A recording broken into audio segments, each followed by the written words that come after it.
dreadful noise plebs make when they're happy. Hello, everyone. Today, I'll be going over the first secession of the plebeians, an event you could say was the first major move of the lower classes to establish themselves more firmly in the political order of the Roman Republic. The first secession was part of the larger and much longer conflict of the orders, which took place over multiple centuries and many generations, from 500 BC to 287 BC. Now, the conflict of the orders covers many different social and political reforms that happened during those years in the Roman Republic, but the gist of it all is that the two major social classes in Rome, the wealthy aristocratic patrician families, who for generations had controlled the state and its wealth, as well as the lower class plebeian families, who were still full Roman citizens, but lacked the ancestry that the patrician families claimed they had, or did actually possess. These two groups weren't ever able to really come to conclusions or satisfactory ends on many, many issues that plagued the Romans and their Italian allies at the time. But in the beginning, it was much simpler, actually. Rome, since its founding, had continuously conquered and consolidated more and more territory, which led the Romans, well, more specifically the patrician Romans, become extremely wealthy. We're talking big bucks here, big sesterci. And as the territory of the Romans grew larger and larger, the wars of conquest they were fighting began to be further and further from Rome and its immediate surroundings, where all the soldiers lived. Now, unlike today, at this time, being a soldier was not a profession, and you didn't get paid to be one. In fact, it was just assumed that if you were a man who had a certain amount of wealth, that when the time arose, you would be a soldier.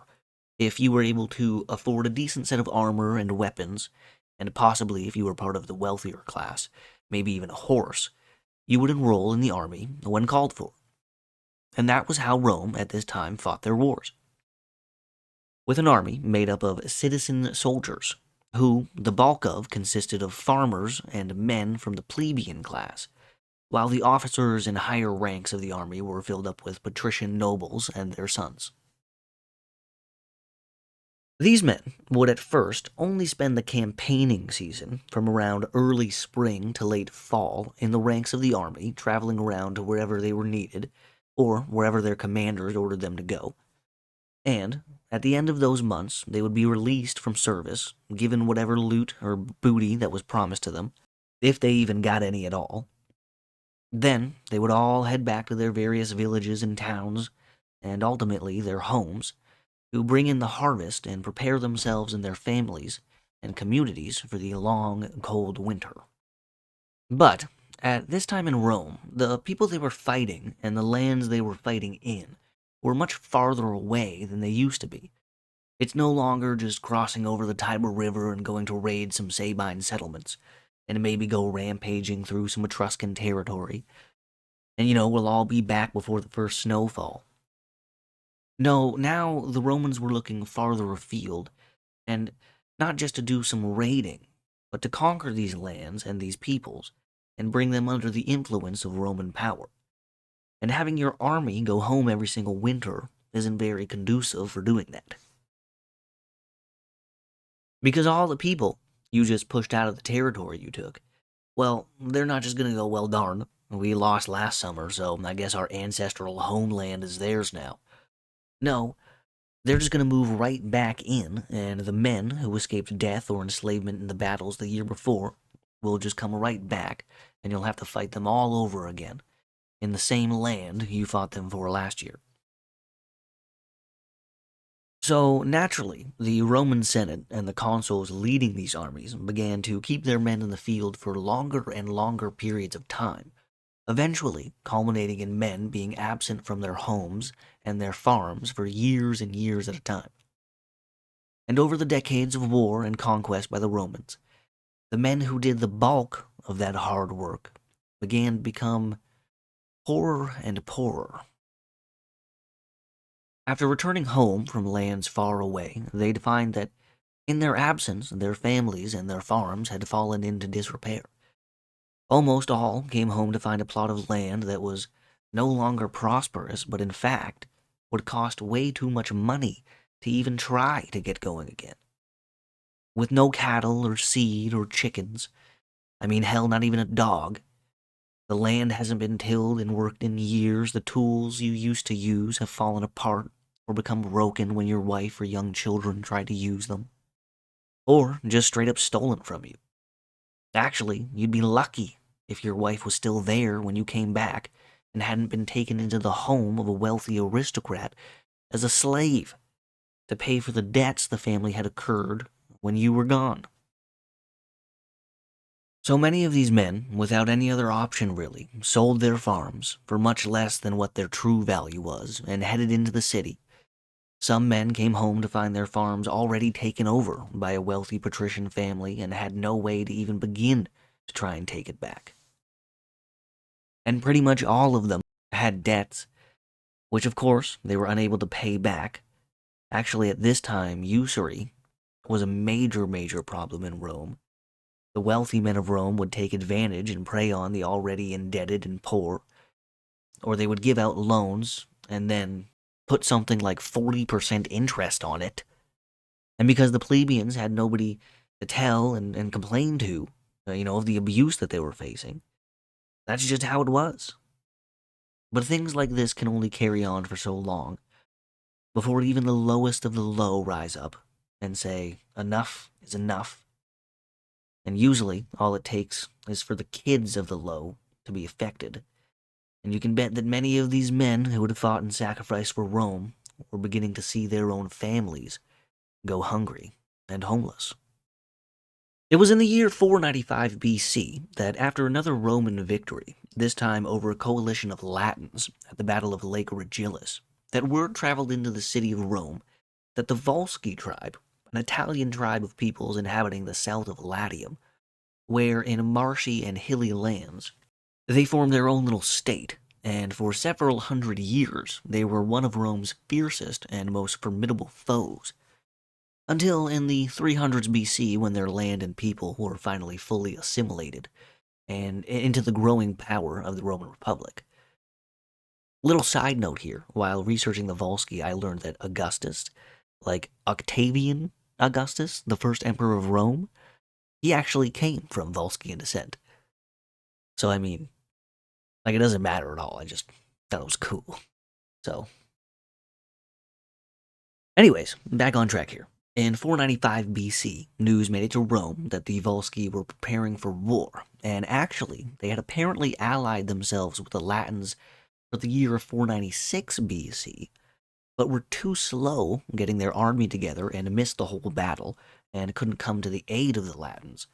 But they thought, fuck it, we might as well try. We all got together for a fucking reason. Can't just turn around and go home. What about the loot? What about the booty? I came here for two kinds, and I'm not leaving without at least one.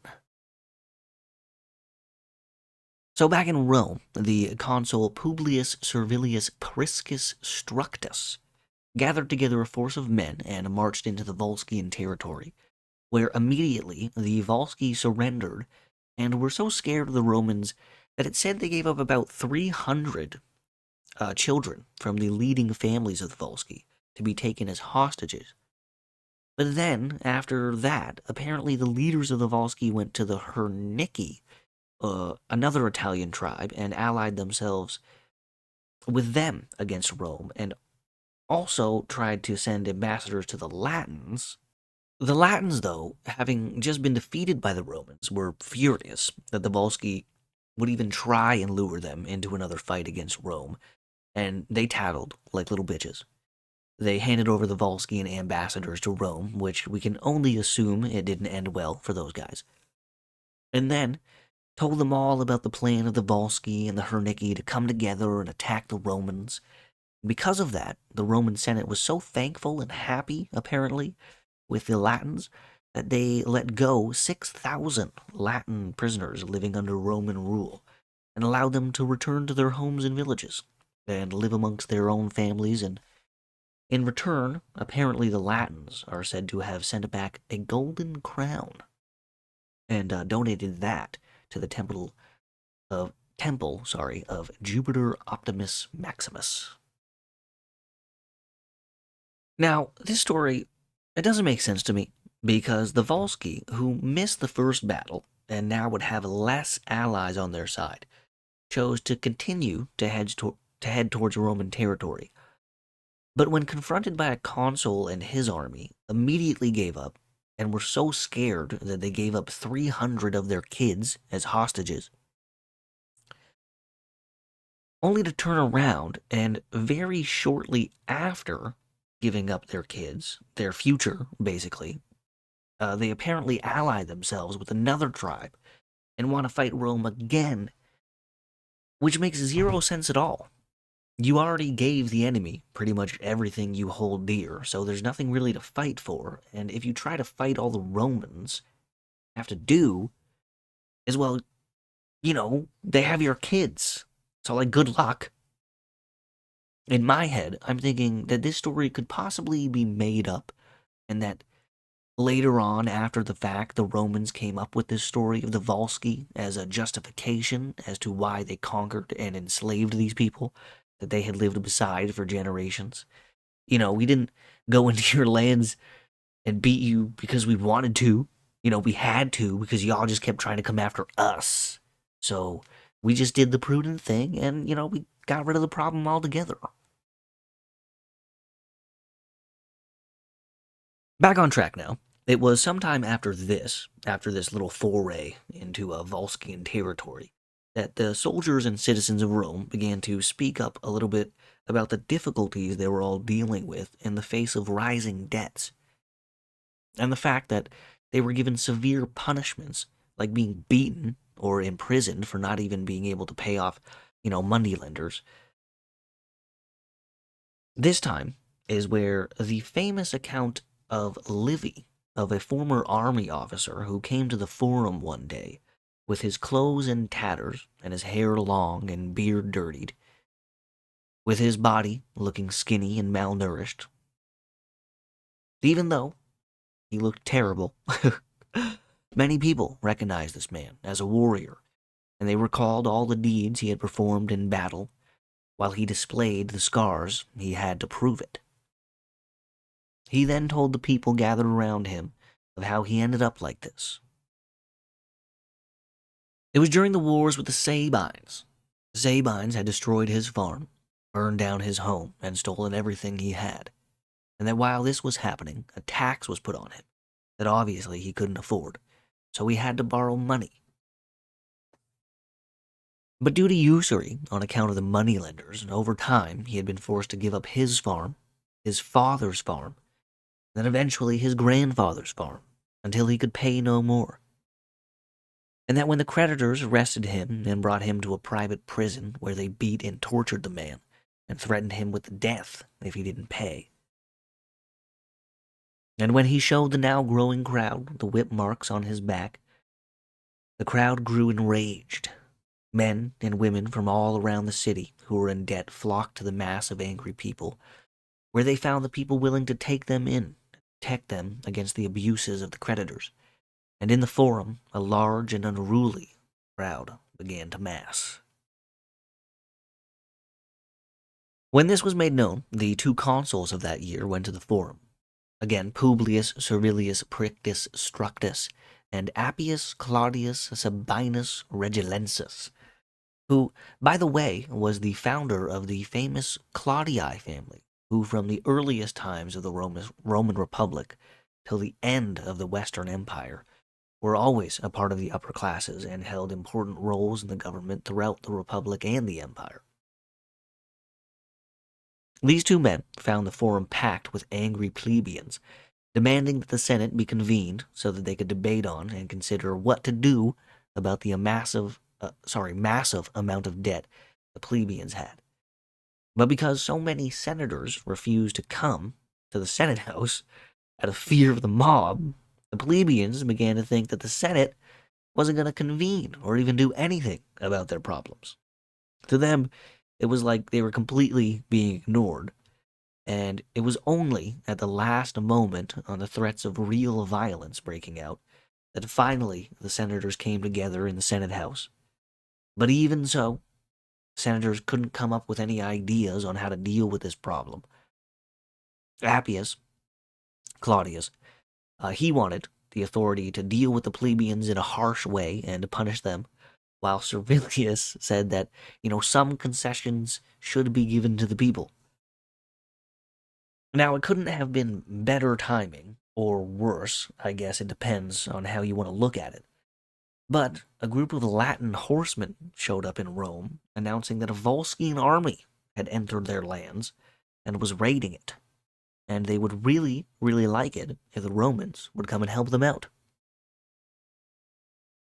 But of course, the Roman citizens refused to sign up for the army, so the Senate sent Servilius to the Forum, where he gathered the plebeians together, and at first he calmed them by giving decrees that would alleviate some of the more harsh burdens of debt, and that actually the Senate was already considering their plights and was meeting to come up with ways to reduce public pressure and concerns about the rising debt and inequality.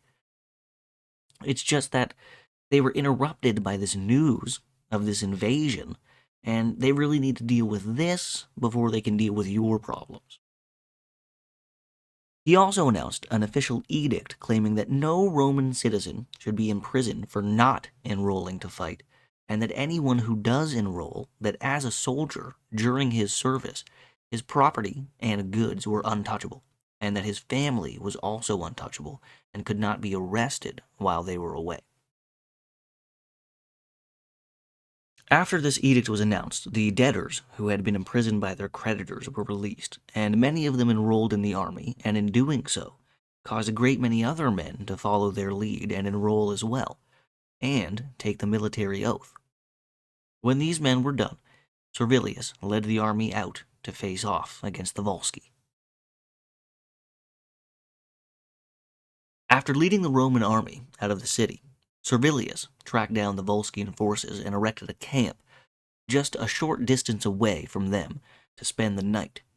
The Volsci, though, hearing of the troubles going on amongst the Roman soldiers of Rome, attacked the Roman camp at night in hopes that they could cause some desertions or possibly have some defectors come over to their side.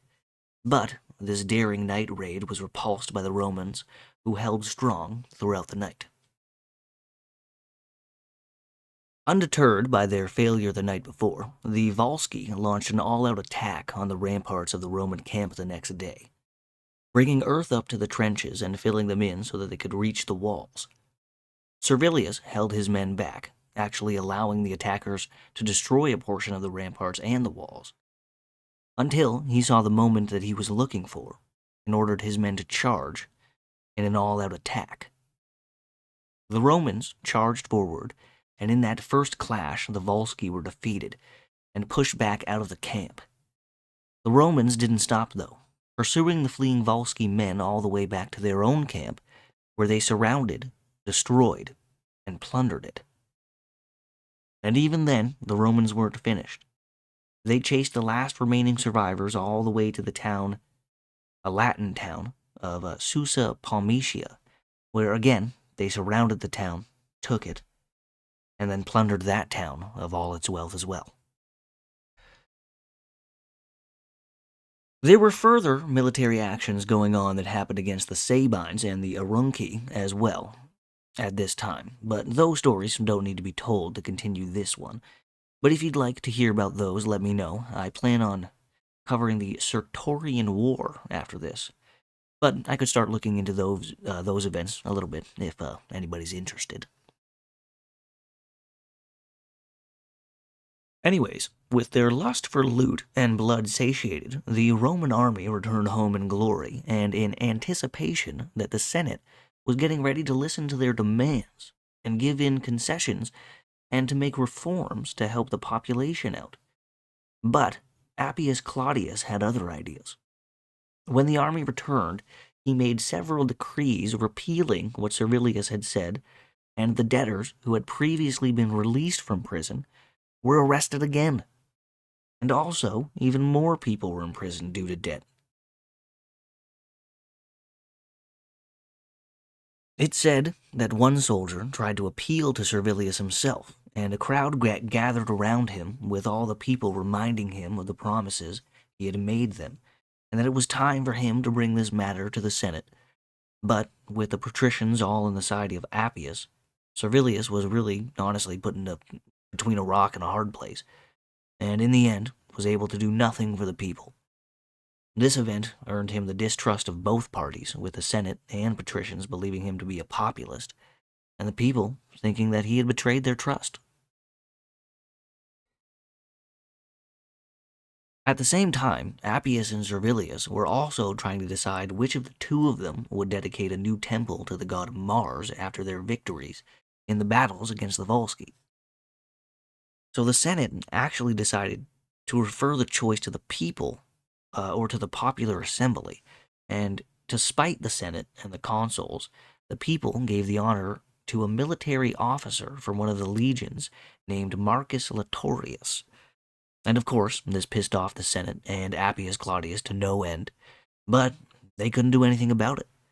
I mean, at this point, the people were pretty much at their breaking point with the patricians and the senators all together. It actually got so bad that if people saw a person who was in debt being led to the courts or taken away, immediately a mob would form around them to protect the debtor, and violence would break out against the creditors and their lictors. The people were so unrestrained at this time that they do this in front of the consuls, who, even with their power, were unable to stop the unruly crowds. When hostilities with the Sabines sparked up again, the Senate issued a decree that enrollment for the army was open. But, nobody signed up for that. This thoroughly incensed Appius, who blamed all of this on Servilius and his failure to punish the men who refused to sign up, and by not passing judgment on the debtors, and that he alone would restore the dignity of the consulship and of the Senate, and that he alone would uphold the Republic. He then had one of the ringleaders of the seditionists arrested by his lictors, but when they attempted to take him away, he sought to use his right to appeal to the people, and even though Appius wanted to stop that from happening, he was correctly and smartly held back by the other leading patricians, and warned that doing so would be a step way too far, and that the right to appeal to the people was a Roman citizen's birthright. And that is how the rest of Appius Claudius's and Servilius's terms as consuls would go, stuck at an impasse. And for the rest of 495 BC, that is where it remained. In the beginning of the year 494 BC, in March, the two new consuls were Aulus Virginius Tricostus Calliomontanus. My god, what a name. And Titus Veturius Geminus Cicerunus. I mean, Jesus. Just reading some of the names of the patrician men at this time really gives you a sense of how important they all thought they were. These two men had gotten word that for some time now, the plebeians had been having nightly meetings on the Aventine and Esquiline hills. So, like little bitches, they ran to the Senate and told on them. I've said the Senate about 1,000,000 times already in this video, but I never really explained it. Basically, the Senate is 100 or 300 guys. I can't remember which it was at this time, but about 100 or 300 guys from the richest families of Rome. They didn't really have to be there, but in a society, the upper classes usually don't just let the poor people decide on policy and shit. So they make a special little group of people that has to be pleased before anything could ever get done, and they will usually actively fight against change, even if that change would be for the betterment of society as a whole. It's why we will never see an empire last forever, and the Roman Senate was that special little group of people during the Republic that, if they weren't happy, nobody could be. Anyways, back on track here. When the Senate found out that the consuls had allowed, or were still allowing, these meetings to take place, they were downright outraged. Enraged? Outraged? Whichever one. I mean, so mad they didn't even vote on what to do about these meetings. They just scolded and put down the two consuls for allowing this, and made a decree that men should be enrolled as soon as possible so that they would be distracted from these protests and nightly meetings. So, Aulus and Titus made their way down to the forum and climbed the rostra, which was a public speaking platform in the forum, and started calling out the young men of the city by name. But, even so, none of them budged or made any type of move to join the consuls on the rostra and enroll. Instead of listening to their consuls, the people started to gather around the rostra and made the message clear that nobody was going to enroll until the people's rights and liberties were restored to them. Aulus and Titus could sense the tension in the air and knew that if they were to push these men too far, violence could erupt, and that they would be at the center of it. So instead, they left the forum and made their way back to the Senate House. Now, upon return to the Senate House, apparently many of the younger senators started to berate and belittle the two men for being big pussies and being scared of those dirty plebeians. But, in their defense, they told the senators that y'all don't understand. These fuckers are pissed. We can't just tell them what to do right now, or else there's going to be consequences. In fact, why don't you guys come down to the forum and see for yourself? Some senators, taking them up on this offer, returned to the forum and up onto the rostra, where they called out the name of a man who they knew to be one of the ringleaders, and they knew he wouldn't enroll. And of course, when they called his name, he just stood there, unmoving and unwilling to break, even in front of the consuls and these new senators. So, the senators sent their lictors after him.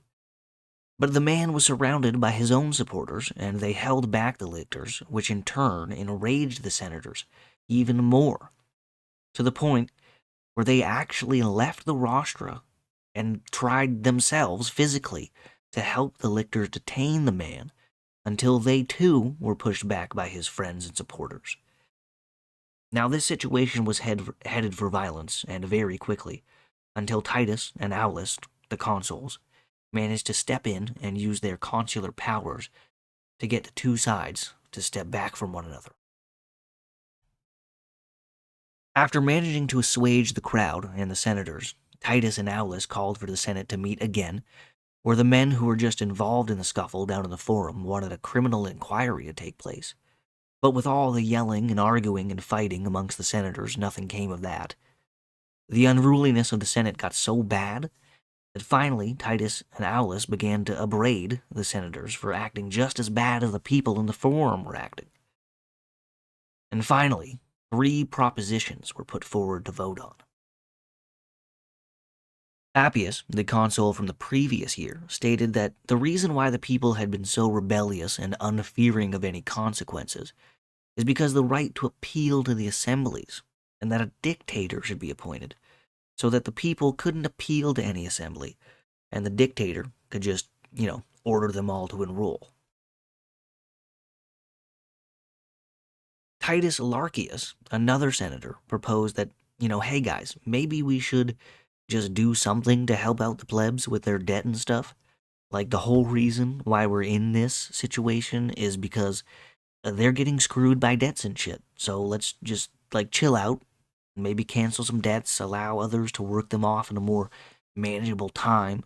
Let's help the people out here a little bit. I'll tell you right now, they did not go with this idea. And the third option that was proposed by a senator named Publius Virginius, that the debt relief and the help that Larkius proposed should be given, but only given to the men who had just recently served against the Sabines and the Runci. They didn't choose this one either.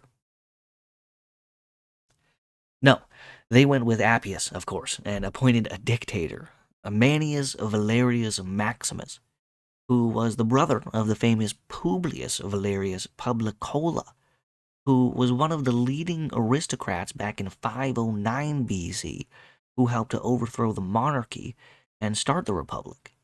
It was actually he, Publicola, in his year as as consul, that instituted the right to appeal to a popular assembly, which earned him the nickname Friend of the People.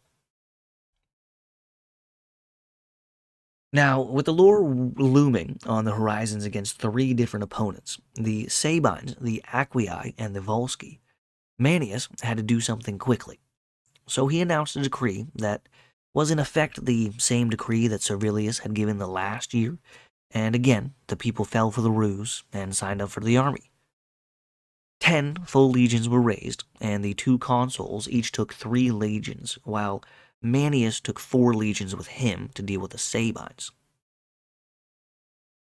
Virginius took his men and defeated the Volsci in battle, and then pursued them into their own lands, where he destroyed them and captured their land for Rome. The other consul, Veturius, took his men into Latin territory to deal with the raiding Aquii and pursued them. When they fled into the mountains, he wanted to wait them out, but his men, they really wanted to get back to Rome due to the ongoing political struggles there, and forced him to attack, which in the end worked out because the Aquii were terrified and abandoned their camp, allowing the Romans to win without a fight, and losing all of their loot and camp goods to the Romans as well. With all 3 threats dealt with, the armies returned to Rome, and their dictator Manius was determined to get the Senate to do something about the issues that the people were facing. So he went to the Senate and asked them to please address the concerns of the citizens. But again, the Senate refused to act, so Manius, angered and at his wits' end, verbally attacked the senators for their obstinance and unwillingness to help the people, or to capitulate at all. He then resigned from being dictator and went home, and it said that on his way, he was applauded by the people. Now the Senate, which was scared of even more seditious activities taking place, made a decree and ordered that all the legions were to march out of the city. But the people, enraged by this order, went so far as to contemplate capturing and killing the consuls, so they could avoid their military oaths, but in the end, it was decided that even doing that wouldn't release them from their vows because a criminal act could not absolve them of a holy oath that they'd taken. And this is when a plebeian named Lucius Sicinius Villetus proposed that they all leave the city of Rome and head to the Mons Sacer, or the Sacred Mountain, which was 3 miles from the city. So that's what the plebeians did. They gathered their things and themselves and their families, and they made their way to the Sacred Mountain, where when they arrived, they began to fortify the hill, set up a camp, and then they waited.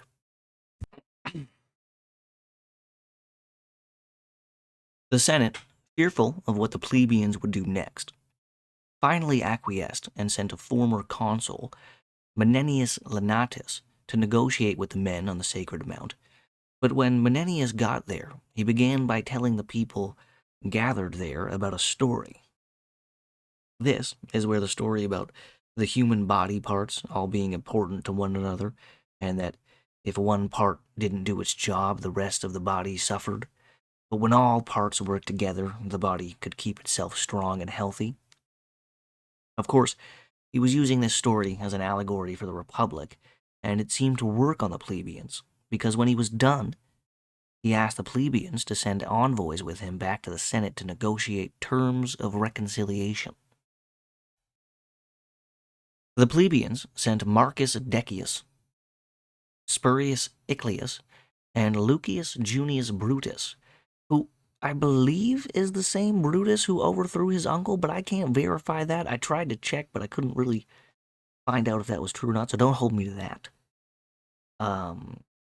During the negotiations with the Senate, it was concluded that a new class of officials be invented, the tribunes, who were to be solely elected from the plebeian classes and be put in place to represent represent the interests and well-being of the common people against the wealthy patrician class.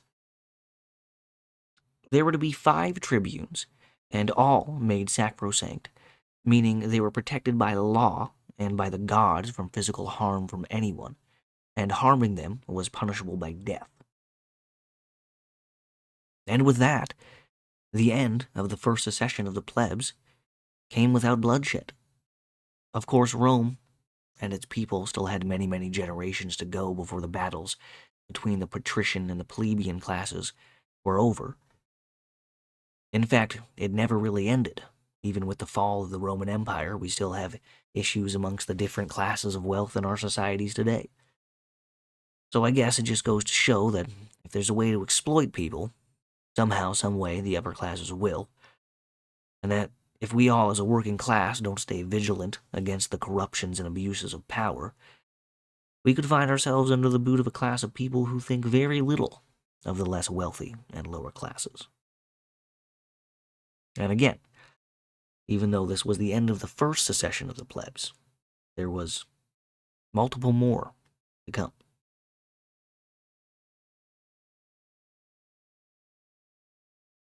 In Livy's writings, he reports that there was a famine in the year 492 due to the fact that the plebeian farmers never sowed the crops during the secession. So the Senate was forced to order grain from Etruria, and that even more grain had to be imported from the island of Sicily the next year, which led to more unrest when the question of how that grain was to be distributed amongst the people, leading a man named Coriolanus to take drastic actions, be exiled from Rome, and in time lead his own rebellion at the head of an army of Rome's greatest enemies at the time. But that is a story for another day. The Roman patricians were just like the super wealthy that we have today. They used their money, power, and influence to steer the state of Rome in the direction that they wanted, and when they came up against any opposition, whether from within or without, they fought tooth and nail to the bitter end against any type of change or blow to their collective power over the state and the people in it. But sometimes the power of change and the momentum a movement picks up is too strong even for the people in power at the top, and they can do nothing but capitulate and get with the changing times, unless they want to watch their power or wealth slip away with the tides of change. Like in the times of the Gracchi brothers, who were murdered for their reforms, eventually only to have those same reforms passed by the same men who fought so hard against them. It seems to me that when it came to the point of losing it all in a rebellion or an uprising, the ruling class of Rome always managed to find a way to survive by giving just enough of what the people wanted to keep them satisfied for another generation or two. This is another reason why I think that the Romans managed to stick around for so long, because they were able to continuously allow more and more people a piece of the proverbial pie, and they had civil leaders who understood that things needed to change and progress for the people who you rule over, or else they'll eventually stop trying to work from within the confines of whatever social structure they're in, and instead look to tear it down altogether and start anew by their own rules. Thanks for listening, and have a good one.